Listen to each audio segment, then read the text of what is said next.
And it's a Friday. Hello and welcome to the marketplace. Here's what's coming up in the next 30 minutes. Mobile money fraudsters to be blocked across all networks as operators move to firmly deal with this practice.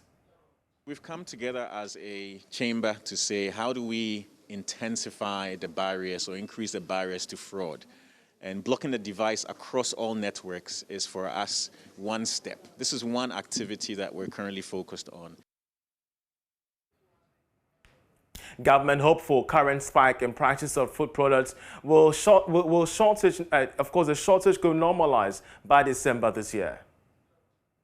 No, not sure. Is that a surety for Sure, by Christmas, this wouldn't be. More on these stories coming up shortly after the break this day. Hello, my name is Evans Mensah, and you can relive all the fun and excitement on Top Story, Newsnight, and of course, Ghana Connect via podcast. All you need to do is to log on to my joyonline/podcast. Search for your favorite show and relive the moment. Joy 99.7 FM, your radio for discerning listeners. Joy 99.7.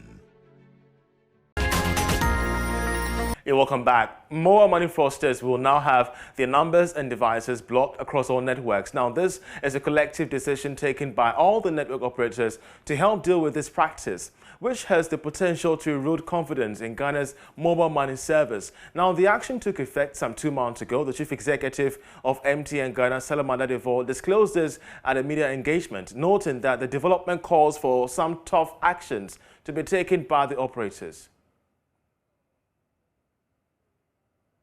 The plan is to have some sort of pilot for 5G next year and then start to deploy the necessary infrastructure to support that. Today, our modernization projects ensure that all our sites currently have 5G compliance, and then we'll continue to make sure all our investments today have 5G compliance included. So that work will be done. So we can do a pilot next year, but we'll be able to go specific areas with 5G if we get the permission and we get the spectrum that's required to do this. But to go full steam and commercialize and start to drive a lot of throughput and bandwidth, we'll need the undersea cables to continue to drive that. So, in all this thing, how does spectrum play in it? Because you need spectrum as well for the existing 2 and then 4G as well. How has the discussions gone with the regulator and government to existing spectrum to be expanded, looking at the investment that is coming in? Sure. So there are a number of key things. So our immediate needs today are to expand existing spectrum bands. But to do 5G, there are new bands that need to be licensed. So 3500, for example, is the ideal spectrum for 5G. So those discussions are happening, and I'm hoping that in the next maybe 6 to 8 months, we'll be able to have some pathway towards what the issuance of specific 5G spectrum would look like. So we'll continue to engage the regulators, and I'm hopeful that we will get to that point. Are you making progress with the regulator? Our discussions have been good, but there are several things that need to happen because the spectrum is largely allocated already to ISPs. So there has to be a lot of work done on that side for us to get the pathway forward. So on the bit about the fraudsters being blocked across all network, is it the number, or you're saying that even the phone itself will also be difficult to use if it's blocked on MTN? It will also be done collectively by other operators? Yeah, so we've come together as a chamber to say, how do we intensify the barriers or increase the barriers to fraud? And blocking the device across all networks is for us one step. This is one activity that we're currently focused on and that we've implemented through the chamber. So it will be blocked across all the networks. As a device. This has taken effect already. This has been in place for about 2 months. So it's really about providing spectrum to be able to deliver that service as opposed to an investment. Spectrum is a government resource. So once the spectrum is made available, then the next step will be acquiring that and taking that forward. So at this point, it's really about ensuring that there is spectrum to be able to migrate into 5G when the time is right. And that was the chief executive of MTN Ghana there, detailing towards moves to curb mobile money fraud across all networks. But away from that, government has indicated its expectations that the current spike in prices of foodstuffs and shortage of commodities on the market will fully normalize by November this year. Now, the food prices have increased significantly over the past 3 months, while some markets are experiencing serious shortages. But speaking on the PM Express, the business edition of it, the Deputy Minister of Agric, Yao Frimpong Addo, said the change in date has been influenced by some development on the market. we call it case-by-case basis. Okay. certain crops, for example, yams. We cannot say the same thing about yams in terms of hikes in prices and shortage on the market. It's because we started harvesting the first yams late July, August. So yam, when you go to the market, it's in abundance. Because of that, the prices, it's a demand and supply, playing some tricks on everybody. The prices are stable there right now. When it comes to things like the vegetables, especially, some of them quite expensive now. It's because a lot of the farmers are here to harvest the vegetables that they cultivated, they planted. And if you take maize, a lot of farmers are yet to harvest the maize that they cultivated this year. August and this September, some of them will begin to harvest theirs. And when these things come onto the market, November, December, naturally, prices will go down, naturally. So it appears that for you, September is no longer the timeline you're working with now. You're looking at October, November. Exactly, because that's where they begin to harvest. Yeah. So we cannot have a lot of them on the market at the same time. Practically, yes. All other things being equal, that's right. We are now looking at somewhere around October, November that we will see these prices coming down for everyone. Yeah, they will come down naturally. Is that a surety for Sure, you? by Christmas, this wouldn't be. But some will say that people are, and we get the calls every day in the newsroom, we get people complain that people are still dealing with the spike in hiking prices of foodstuffs since this year, and they have to contend with that till October, November. See, there have been some shortages on the market, no doubt about it. It's not a policy failure, you think? No. Well, let's also stay with matters regarding food, because pineapple farmers in Ghana are raising concerns over a new variant of Costa Rica, which the industry players say have diminished the demand for the country's pineapple on the global market. Of course, in this report, I investigate the challenge at hand, featuring players in the value chain.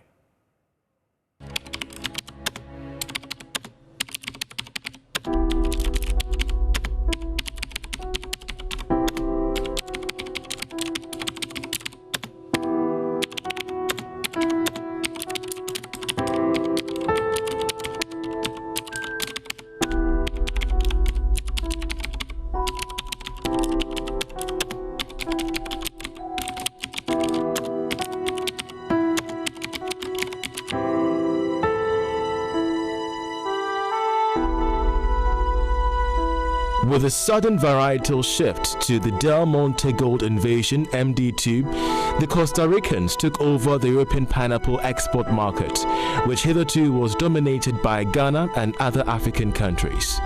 This resulted in a significant decline in Ghanaian export shares, while Costa Rica continued to rise as of the new market leader of fresh pineapple in the growing European market. In the pineapple, you have to what?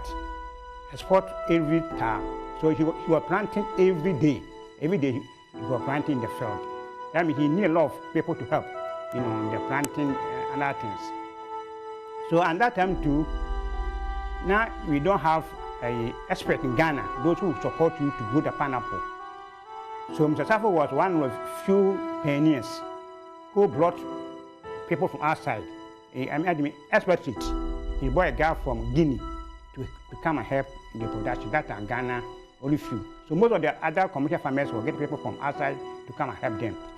As a result of this MD2 invasion, more than 500,000 smallholder farmers who contributed between 35 to 50% of the export volumes of pineapple before 2004 lost their jobs. The high cost of investment into the new variety and issues of diseases, among others, made it very difficult for many to get back into business. I cannot understand. After Kwame Nkrumah was overthrown, all the factories were closed. The resultant is that we have a lot of unemployment today in the country. If you had continued with it, that industry could have become a reproductive industry. that other factories could also have been built out of. We did that one and destroyed everything, right? So after they sell the land, they are going to sell the land to which people? To possibly real estate people. I've come to meet Isaac Osei, the former Chief Executive Officer of the Ghana Cocoa Board and one-time Ghana High Commissioner to the UK. My question to him is the extent to which Ghanaian pineapples gained traction in the European market. High Commissioner to the United Kingdom from 2001 to 2006. It was during this period that we had a lot of products coming in from Ghana, and the horticulturals became an item on supermarket shelves, especially pineapples from Ghana. And it was led mainly by Mr. Safo of Combined Farms, and I think Koranko as well, and some others. There was always joy. You know, you go into a Waitrose, which is an upper end supermarket, and you find that there's Ghanaian pineapples on the market. Subsequently, semi-processed pineapples came in from Blue Skies and other companies, but the fresh ones were actually marketed by Ghanaian companies, and they were bringing them in cargo planes on a daily basis. So many Ghanaians, just because you saw made in Ghana on a product, you went straight for it. It was not a question of looking at even the price.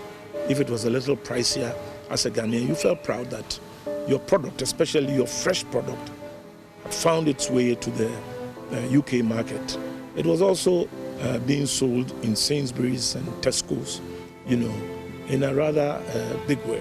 So the early part of my time in London, I think Ghanaian horticultural producers, especially the pineapple farmers and exporters, were doing genuine good business, and the market took their products in.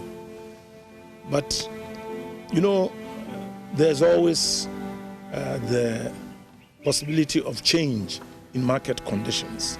And I believe the Costa Ricans, who had traditionally been supplying almost 100% the North American market, started moving into the UK and the European markets with their new variety of pineapples, which we did not produce here.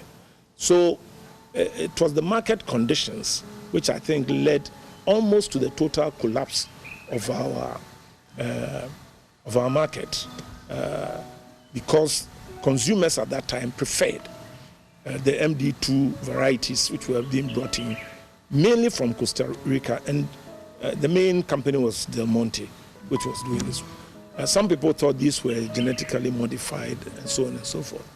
But there was also another movement on traceability and also on organic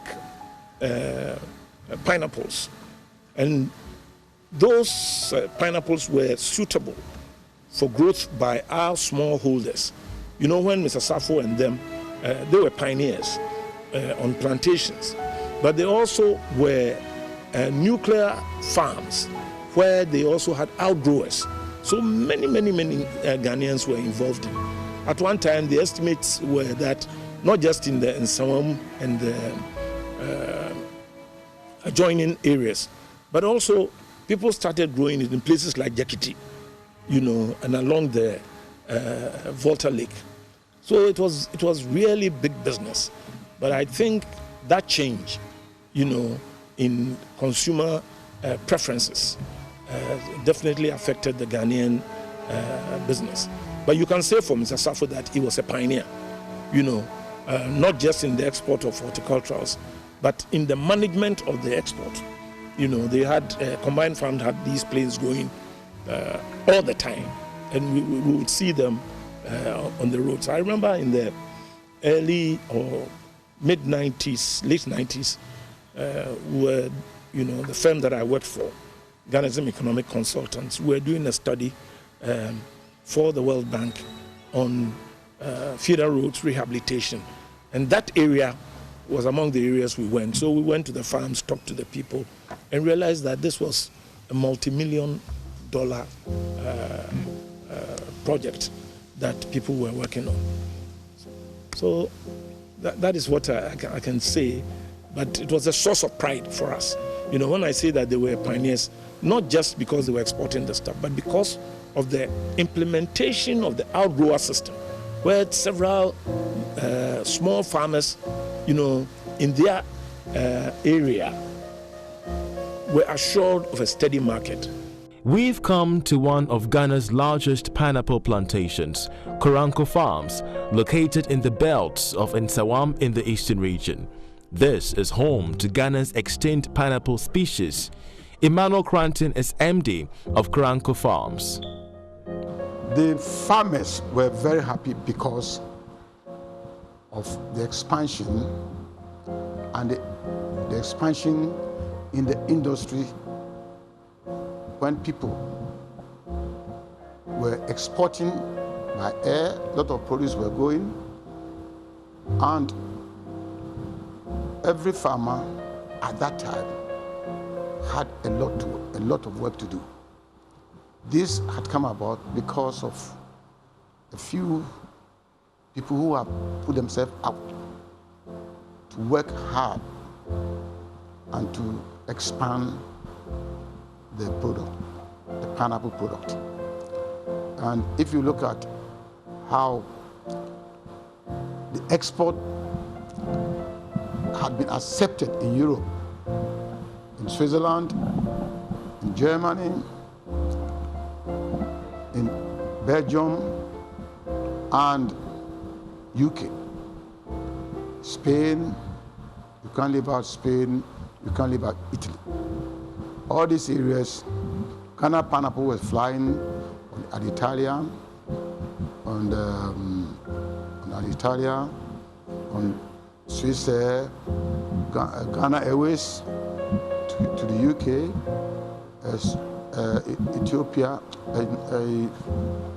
Lufthansa to Germany, and all these flights were going, and they were going a lot with minimum 17 tons of pineapple smoking.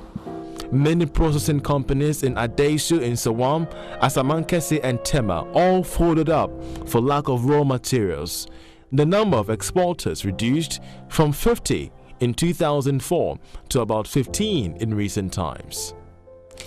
Even as pineapple farmers lament the recent challenges hit the sector, reflections can be made of Ghana's first best farmer and pineapple industrialist Daniel Osei-Yaw Safo of blessed memory.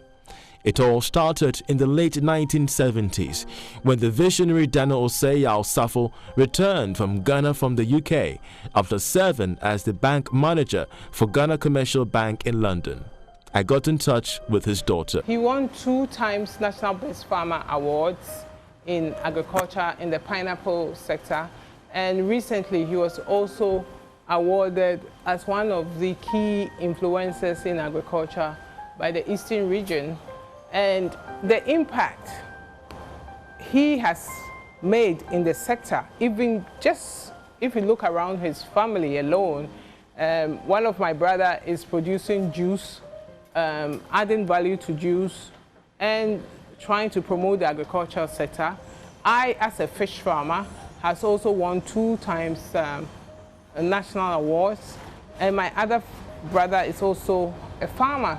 So we are clearly a family of farmers. While Safo strives to drive the pineapple industry to be the most developed horticultural sector after surviving the post-2004 near collapse, another perilous situation reared its ugly head. His farmlands were being encroached upon. Some 35 years ago, if you walk through this particular lane, you would see containers of pineapples stacked here.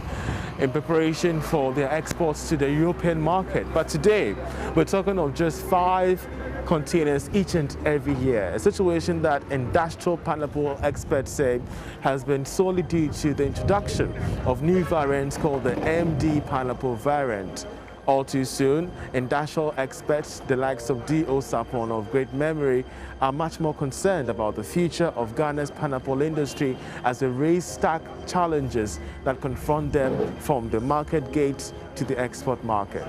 Charles Ayete reporting for Joy Business. Hello, I'm Dori Nando. You can catch up with all the fun on the Cosmopolitan Mix and on all our shows via podcast. Just go to My Joy Online podcast and search for your favorite show and relive those moments all over again. Only on Joy 99.7 FM, radio for discerning listeners. Super Hits Radio, Joy 99.7. And back in the studios, we have more stories of the marketplace coming up after this break to stay.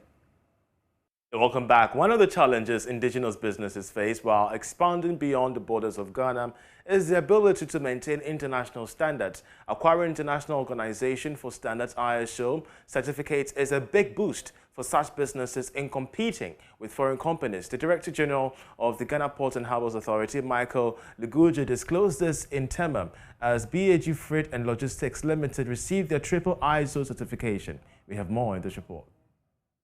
In 2009, 3 shareholders, Bartfred Simpson, Atokwe Green, and Joseph Kujubani began a journey to build a world-class company in Ghana. For close to 12 years, the indigenous business, BAG, has grown from 15 staff to 250 staff, providing international freight forwarding, customs brokerage services, and radioactive and explosive transports. With its footprint beyond oil and gas sector, the company has received ISO 9001-2015 Quality Management System, ISO 14001-2015 Environmental Management System, and ISO 45001-2018 Occupational Health and Safety Management System. By receiving these certificates, Director General of Ghana Ports and Harbours Authority, Michael Luguje, is asking BAG to target other parts of the continent with its success. He says the company's numerous awards must continue to reflect in its operations. They have consolidated their position, not just serving local imports, but serving oil and gas industry, which is global.